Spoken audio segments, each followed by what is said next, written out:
Welcome to the podcast, A New Era of Healing, where Carrie Atkins and Crystal Tiehen invite you to explore what healing can truly be in a world that emerges from self-love. We believe it's essential to bring awareness to the distortions present in the spiritual marketplace and the healing arts. As we navigate this collective transformation, we want to share how we're experiencing it, inviting you to reflect. How does this conversation resonate with your body? And what kind of awareness is arising in you? Feel free to join us on this journey. Yes, so we are back and ready to chat. Yes, we are. Being human means not learning what the audio record button means, so we're just going to bring it all out on the table. So here we go. Perfect. And this episode is going to be really zoned in on the body as a pathway to healing. How to access the body, discussing how to truly, where truly healing begins by accessing and integrating changes through the body. So really exploring how physical experiences can attune to our bodily wisdom and can help us process our emotional and mental truths. Right. And shifts and upgrades, right? And enhancements and even energetic adjustments.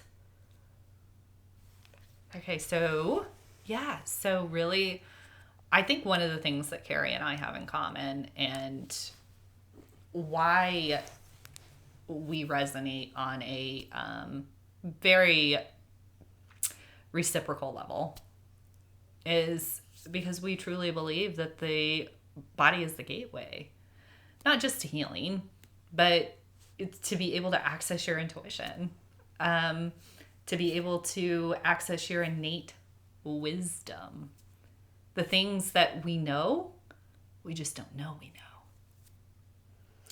It's really interesting that, and I know we've touched on this, and it's like there are so many, when you're feeling like me personally, when I'm feeling like I am not myself. Just that statement. How many times do we hear, I'm just not feeling myself today? A lot, right? Yeah. And I find myself when I'm in that, I don't want to jump too far into, but the contracted mode where I don't know who I am. So I start reaching for anything that I feel will give me some kind of identity or some kind of roadmap to who I am. I love that you use the word roadmap.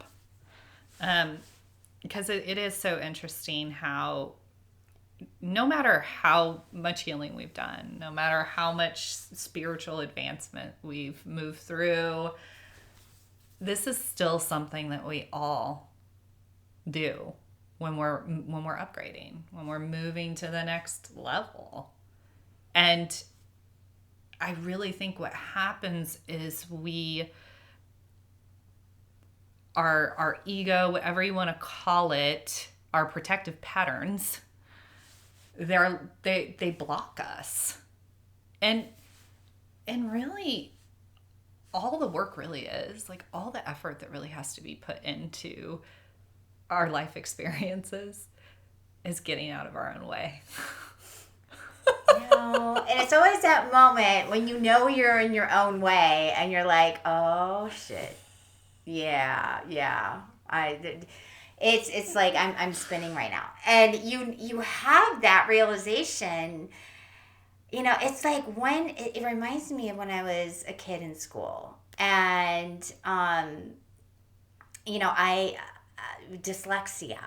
And it's like I would read and it, maybe I'd have to read 3 lines over and over and over and over again, where everyone else is reading and they're reciting and they're giving feedback and they know. And I am sitting there and I'm like, I'm reading the same freaking words that you're reading, but there's no retention.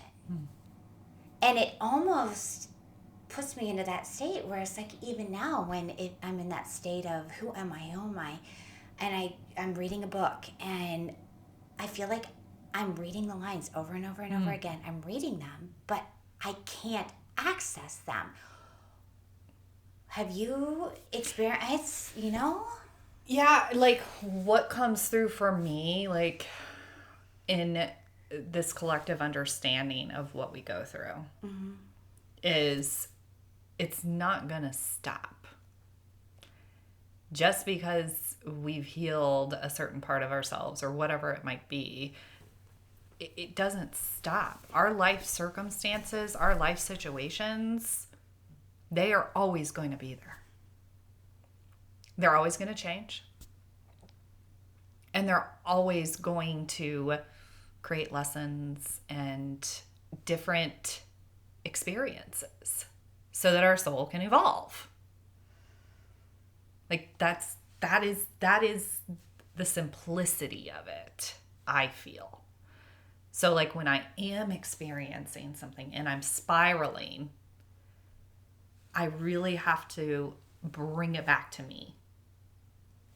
And that sounds so, it's like you say that and you say that, and it's like, but when you're in that retraction mode, when you're not able to find yourself, we're always trying to find ourselves, maybe I'm online and I'm in that state where all I want is someone to tell me who I am, what is my gift, why am I here? And something shows up on Facebook that's like, access your true self and manifest your life's, greatest purpose. And at that moment, it's like I'm in that state where I just want something. And so I click. And there I am at the moon circle, and everyone is like, we're all like, oh, making the noises, and it's great. But I'm still like at the end of class and everyone's reciting back what they've heard. I'm still like, I don't think anything of that got inside of me. I just spent $25, or 22. Yes. So and there's so much of that out there, and it always seems to pop up when I'm in that spiral. Yes. And it's really, I think, our way of, dare I say it, disassociating. So what exactly would you define? We read it in textbooks, we've heard about it. What is disassociation in the healing in the marketplace? Yeah, like if we talk about it in this, arena, with the new era of healing. So if we talk about it in this arena of healing, disassociation is, not allowing ourselves to be in the body. And it's not something to feel guilty about or shameful of, or, these deeper, emotions that we really try everything in our power not to feel. Yeah. But that is what we disassociate ourselves from. And then we get so angry at ourselves because we're reading and consuming so much because we want to receive. We want to. We do. Level up. We want to find ourselves, but it seems like sometimes the more you're reaching for it and you're trying so hard that it's just you can't bring it in. And it's like for what I have recognized it as is we have to expand our capacity to receive. And I am a firm believer that we do that at the body's pace. Because if we don't do it at the body's pace, if we try to just do it with the mind, if we're not integrating the present moment feelings, if we're not presencing them, we will disassociate from them. That really, like, that hit a note with me. A chord. Yeah. A ding chord. Is, I do find that when I am in I just have to say, trauma cycle, Mm-hmm. I can't receive. I don't feel safe to receive. I've been, my whole life, it's like been told, well, you receive this way, receive that way, and I feel broken at times because why, when I need it the most and I want to change and I want to receive, why can I not? I know, right? And this is, I believe very strongly, this is where vulnerability comes in. What's her name? I love her so much. I don't know, but do you just feel how that will wash over us? Yes, that word. Yeah. I mean, it really, Vulnerability. yeah.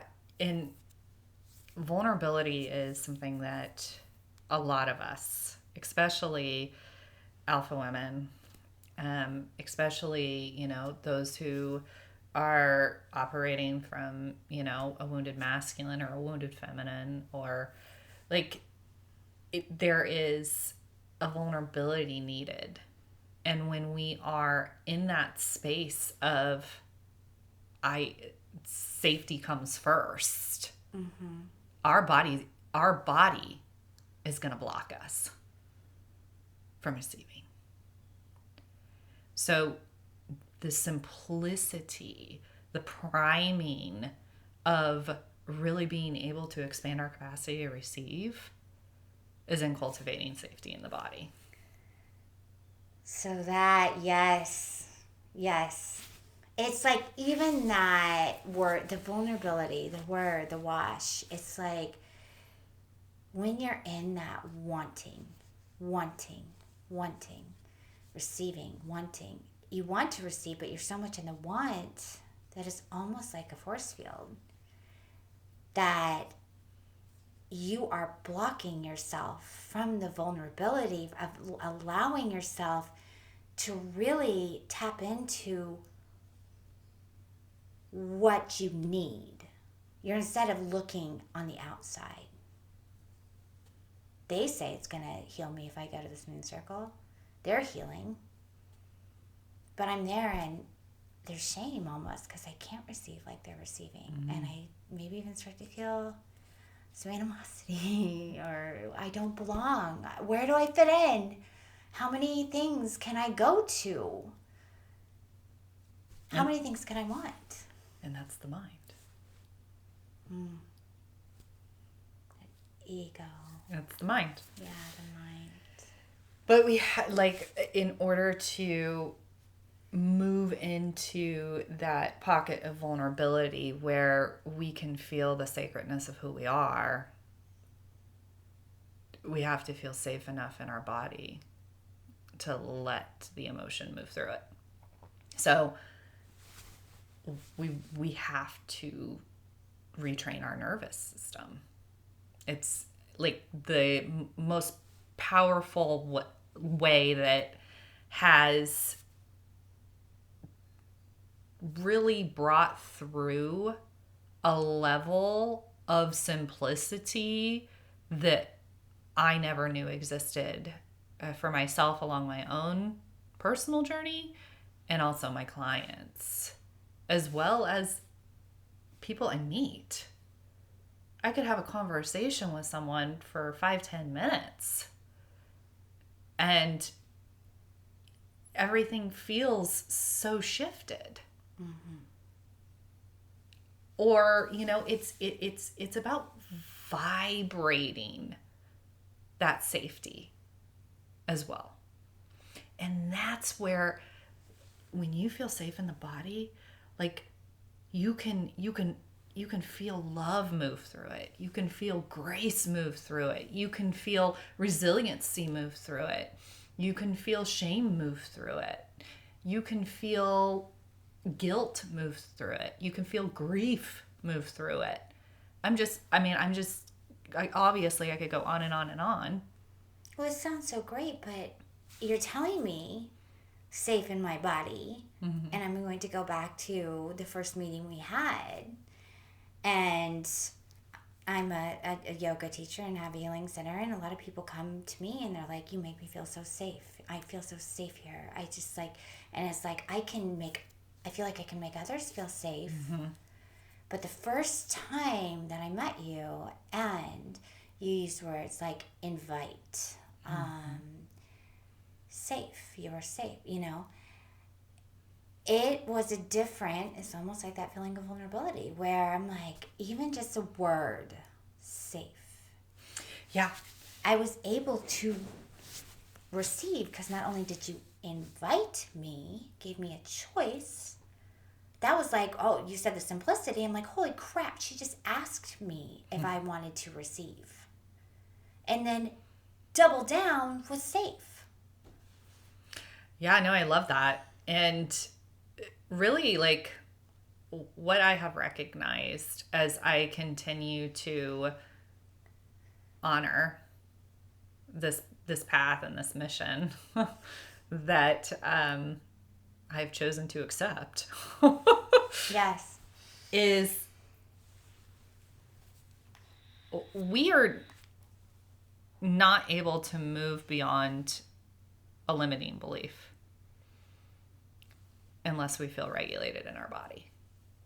Because all we're doing is, if we don't feel regulated, if we are dysregulated, more often than regulated, I would consider that a dysregulated person.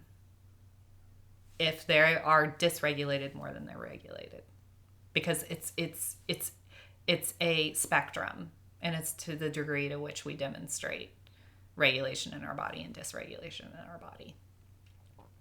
And so when we're moving beyond a limiting belief and we're dysregulated, so we're looking outside of ourselves for the answer, we're not able to actually access our emotions at the level that we're being called to. Like, we're not able to, use the sensations to actually move ourselves through the present moment. When we're not regulated, we're experiencing moving beyond the limiting belief through the mind, through the past, through what we already know. So that's almost like when I'm in that searching mode. I am searching for, so I go to this one thing, then I go to a workshop for, my gosh, I don't know, or I go get a tarot reading. It's like something. Or you buy a course online. Or I buy a course, oh my gosh, and how many of those have I, and I think I've got 10 books going at this time.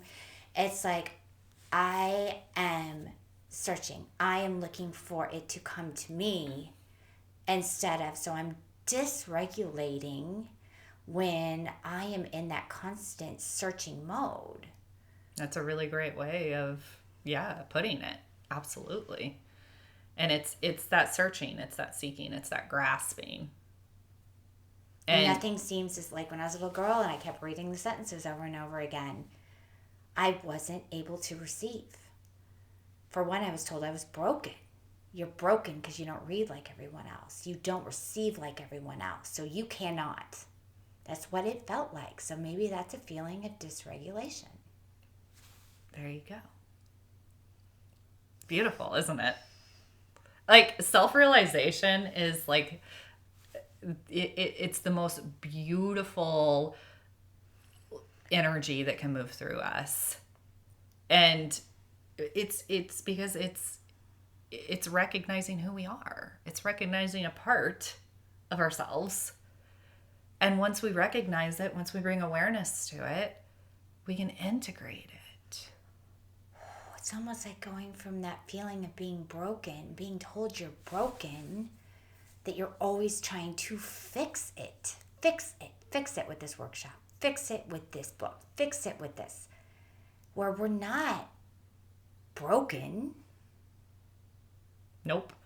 And, you know, I can't tell you how many courses I've taken and, you know, how I've been in that, you know, rat race of searching and seeking to get my expression out there, to be able to reach my ideal clients, like, you know, all the things that are super magnetic for what my identity wants to be, right? Mm-hmm. And none of it works. No, it's your own it's just language. It's the language of who you well are within you. Well, because it's not supposed to work. Right. Okay. It's the process. It's what it is. It's the process. Right. My soul needed to experience going through that for its evolution. We distrust ourselves so much. Mm-hmm. We distrust ourselves. It's just like when you see everyone else doing it one way, we start to distrust ourselves that we need to maybe go find what's broken so we can be fixed like they are. And so it's just this chasing. Well, yeah, it's a loop. Yeah. It's almost dizzying. Yeah, and I call it the healing loop. Yep. Mm-hmm. Oh, yeah. Getting in a healing loop. Yeah. And this happens when we have not really accepted our body at its energetic level, at its cellular memory level, at its, you know, acceptance of the body being brought online. Mm-hmm. And the reason why I believe we resist this so much mm-hmm. is because of trauma. Trauma, yeah. Trauma lives in the mind. Trauma lives in the body. And the mind gives a story to the trauma. Mm-hmm. And so one of the most incredible practices that if you can practice it over and over and over and over and invite yourself into this practice, it's life altering. But it's a little bit at a time, consistently. So, Matt, just excuse my contraction, but I keep waiting for that. And you can get it for $9.95. Right? 3 easy payments. It's like that's exactly where my mind went. Yeah. So like, isn't this incredible that this is how we receive somebody sharing this belief that we can access our trauma, that we can actually build a different relationship with it. Our mind goes into, you know, it's different ways of telling us the story of why we shouldn't move beyond that limiting belief. The best way I've been able to, and this is something I have embodied quite a while back, was I imagine these big ones that when I feel them come up, and I know, you know when that trauma hits, you know when that trigger hits. It's like, even if you haven't moved in your body, it's like, why is my stomach hurt? Why can't I wake up? Why am I sleeping all the time? You know it. You're like, oh shit. Like, I'm going into it. And this is before working with you. I imagine a big gift box around it. I have to take it and put it in something. And I have to ask it in this beautiful, sometimes I put a beautiful pink bow around it. And it's like, okay, I can't see it. I feel it, but I can't see it. If I say it's a gift. This is a gift. I love And it. sometimes, and something you brought up to me, am I able to do I shelf it? And that's the next level. But first, I see it as a gift. It's like, this is a big one. This is going to, when I open this, it could very well hurt, really, really, really bad. And I find a lot of those gifts somewhere in a closet that I still haven't opened yet. But I'm learning to slowly open those gifts. Amazing. Because those gifts are, those energy pockets, those frozen energy pockets that we haven't been able to access. And the practice that I was going to speak to is really allowing yourself to tune in, like when you are getting a trauma response. Is specific, like I feel that that's what you're speaking to, is you're speaking to a trauma response. You can even do it when you're not getting a trauma response. So the practices that I share are, again, trauma informed. And so what that means for you as the audience and how you choose to, receive this and use it in your own world is trauma informed is moving at the body's pace. So it is introducing a little bit at a time. Trauma happens because something comes too fast, too much at once. We can't integrate it. Welcome to most of our development. Yeah. Right? Yeah. Mm-hmm. For a very good majority of us. So when we're talking about trauma formed, when we're using trauma informed practices, they're still energetic. And so when this does happen, or even if you want to practice it when you're not feeling a trauma response, but really it's about tuning into what is your state of being and what is the story going on. Okay, Crystal knows me, but I get my embodiment codes in visuals. We all have our own gifts. Mm-hmm.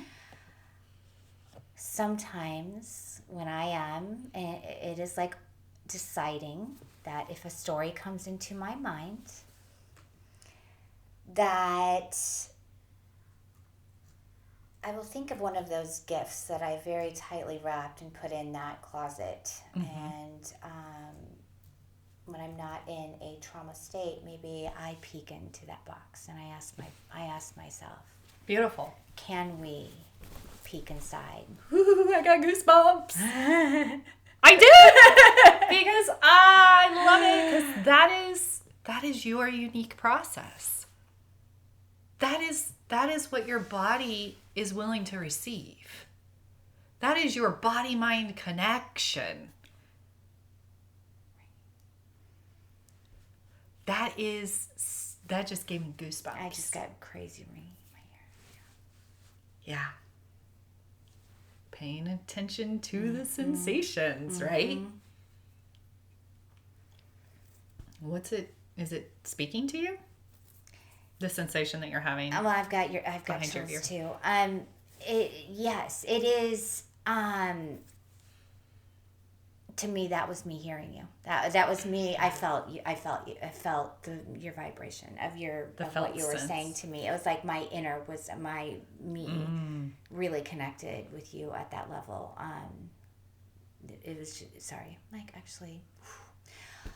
I believe you just demonstrated integration. Oh my gosh. And I can read. It's like those, and you're talking about the simplicity, and it's like, it always just gets me, and you even brought it up. It's like the simplicity. It's like I access something.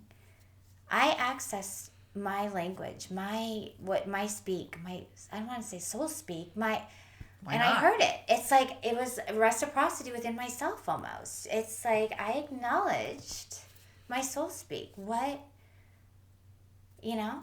Yeah. And there's no shame. And it's like, when I'm able to invite myself, to ask myself, can we open this gift now? Yep. Is it safe? I'm in bed. It's quiet. I've created my own. I feel safe. Let's open that a little bit. So yeah, so like your state of being is, safety, right? And the story that you're telling yourself is this is a gift, right? You're not in a spiral or a trauma response or anything like that. You're just recognizing the separation of story and state. And boxing it up. Yeah, I'm choosing if I want to address it now. And now it's my responsibility not to leave it. I'm going to keep feeling that same gift shaking in the closet going, is it a toy? Is it a piece of coal? And I'm just like, nope, I ignore you and leave that gift there till I'm, gone. I have a choice to open that gift at any time. Yep. On my time. On your time, and also in communication with your body, right? Yeah. So, hey, body, are you cool with us opening it up right now? But what if I open that box and there's like a Jack in the Box? Like, da-da-da-da, boom! I'm like, oh! And I put it back in the closet. Is there shame in that? I mean, what if... Do I have to look at it right now? Yeah, of course, there's an infinite number of possibilities. Sorry. Yes. There's an infinite number of possibilities. And yeah, you can shelf it if that's there is a... I love that so much. Sorry. Yeah. Yeah. It's one of my favorite things I've learned from you, Crystal. I love it. And those are your words, the shelving it. I believe maybe, and maybe not. Maybe I did share you did shelf something it with me where it's like it comes in. Is it mine? Do I need to address this right now? I know or which one. Can I shelf it as my gift in the closet? So one of the tools that has come through my embodiment codes that has been highly effective and incredibly simple is when I do have an energy that I feel moving through me, whether it's an emotion, whether it's something that I was provoked by, whether I was triggered, whether my mind just, kind of puts it out there, whatever it might be.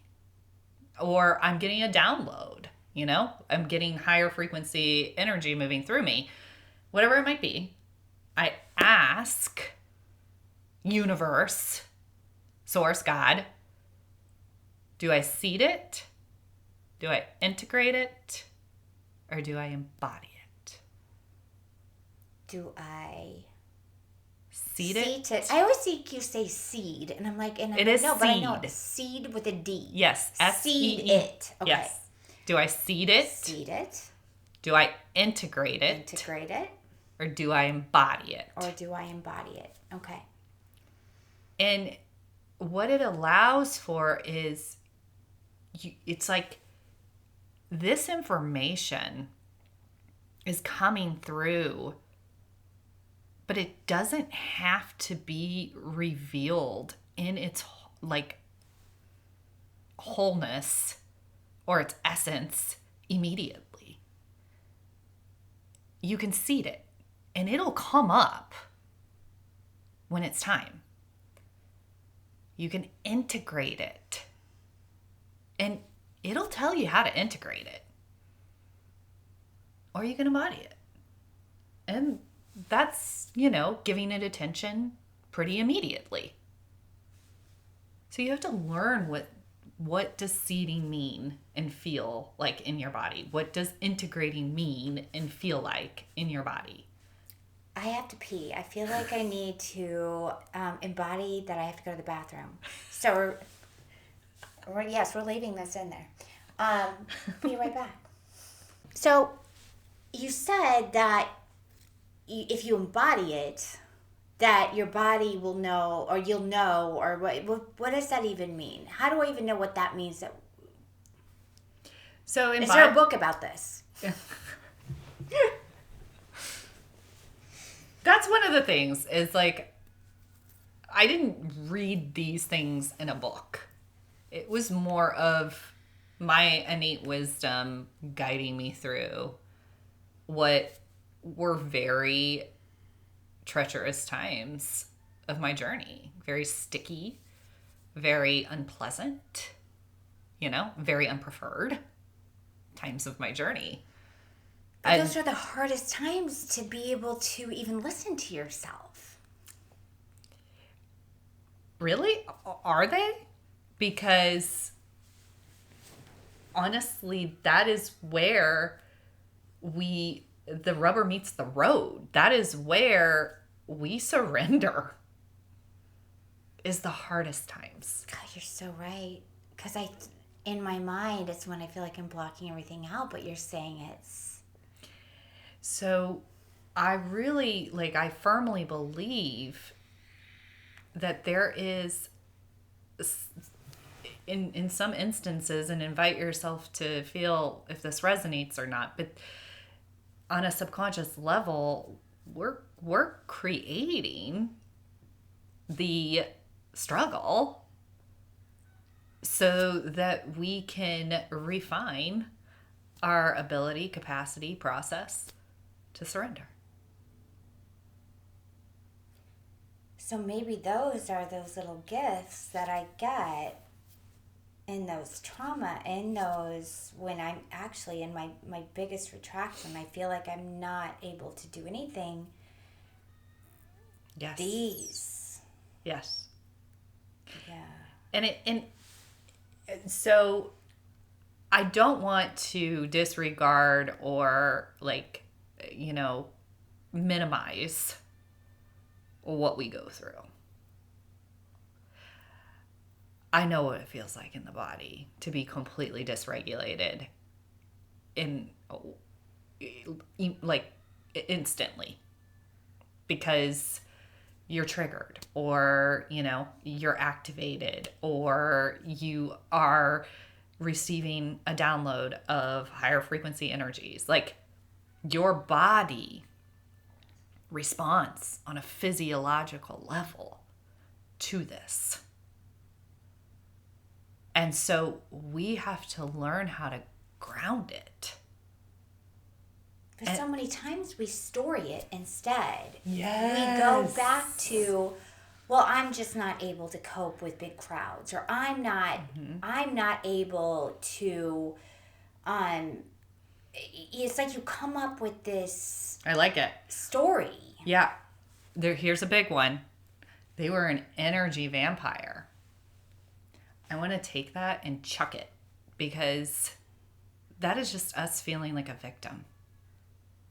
That is a victim consciousness state and mindset.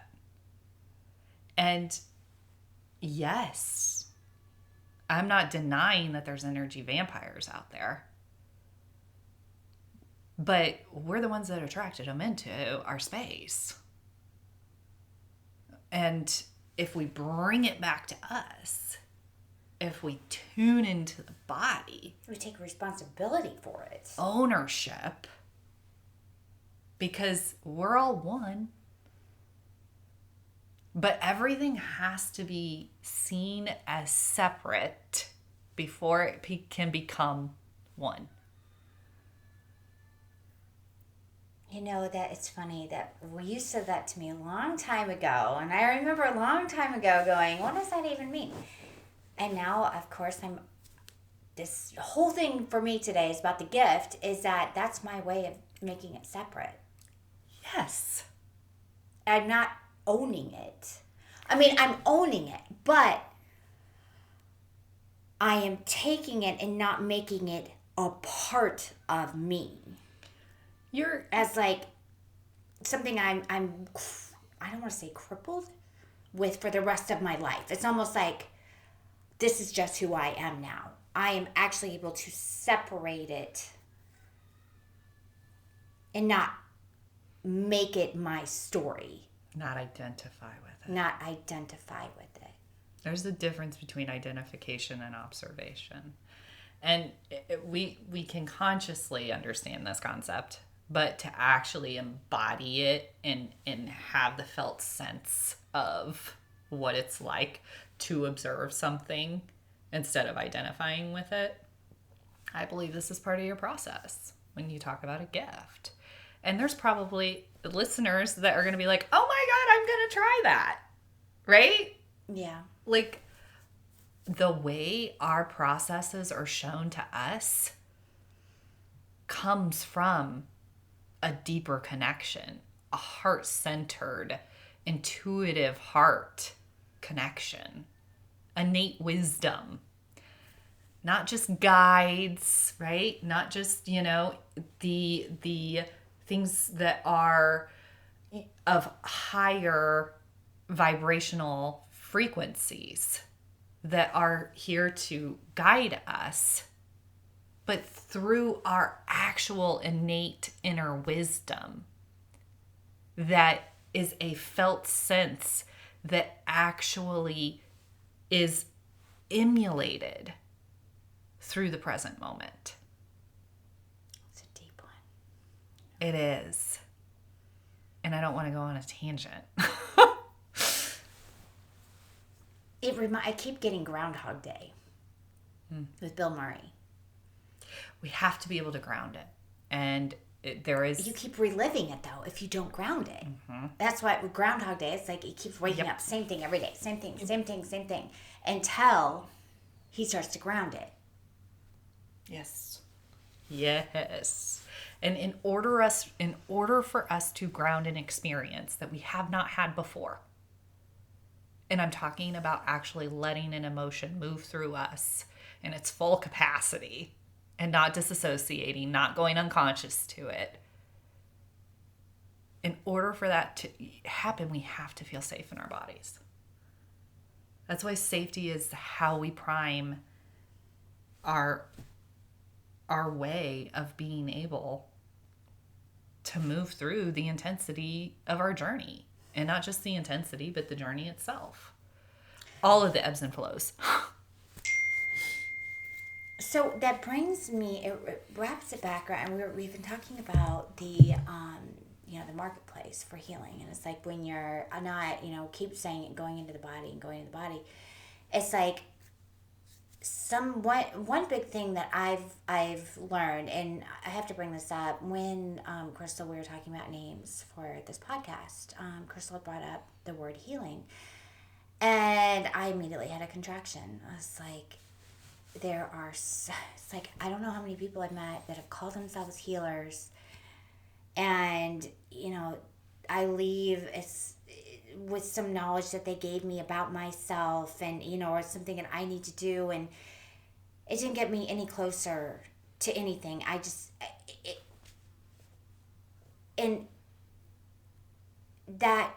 kind of like that to me. It's like I'm even overwhelmed even saying this right now. It's like, how many times have we gone out and there are healers, quotation marks, that are willing to tell you what you need to do.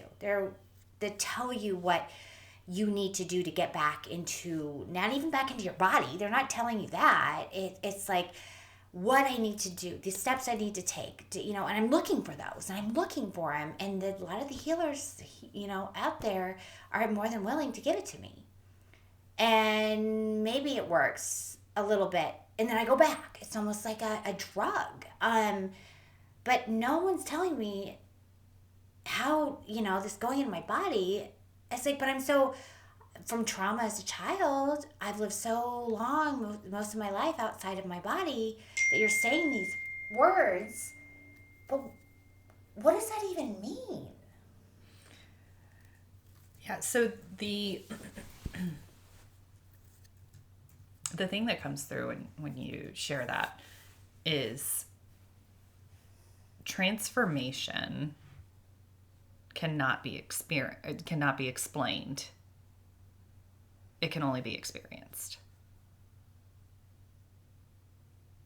And if we are looking, seeking, searching outside of ourselves, so not discerning our path through our intuition, but seeking through the mind, the desire of mind-body connection, the overwhelm, not the overwhelm, the what's the word I'm looking for? When we want something really, really bad, the desperation. Overwhelm really resonated as well. Yeah, okay. So the overwhelm of change, but also the desperation of change. Yes. If we are desperate for change, we are not going to be able to relax into change. Transformation, accessibility, desire. We're going to... Longing. Yeah, we're going to want to force it. Ahimsa, my favorite. Ahimsa. Is that... What's that word come from? So, the yamas and the niyamas of the sutras of Patanjali. Ahimsa is the first. It's force. It's harm, causing harm against yourself, causing harm against each other, pushing against. Because everything that you have... The more you push against, you're not... Yeah. letting anything in. Everything that you have moved through up to this point is now allowing you to realize what these words mean for your journey. And this is what we mean by reflecting on this. Because we can't tell you how to transform. Nobody can. So this really, and I love, it's that whole, and I know in this we've really talked about, what we're already doing here is like when we are reaching and desperate and we're looking for something. And I really believe it's kind of shown a glimmer of light of that resistance to even move into our bodies. And I can't wait in future episodes to learn a little bit more about what, instead of going somewhere to learn what it feels like to receive, but to actually learn to receive. Oh, what's up? Hey, my son's home. On in the body level. Yeah, absolutely. And we're talking about embodiment. And there's a really there's a lot of hype around the word embodiment and what embodiment is and what embodiment is being explained to be and what it's being influenced to be and things like that. And, purposefully, we didn't use the word embodiment to, encapsulate what this expression of this podcast is. But we want to support guiding our listeners to what it means for you. I'm so excited. I'm so excited. So, yes, as we close, we want to say it's so wonderful to have you all in this world, in our field, engaging, interacting, and bringing your unique energy to this space. This is how we collectively move the needle. This is how we collectively relax into the raising of consciousness. Thank you all for being a part of this journey with us. Namaste, mofos.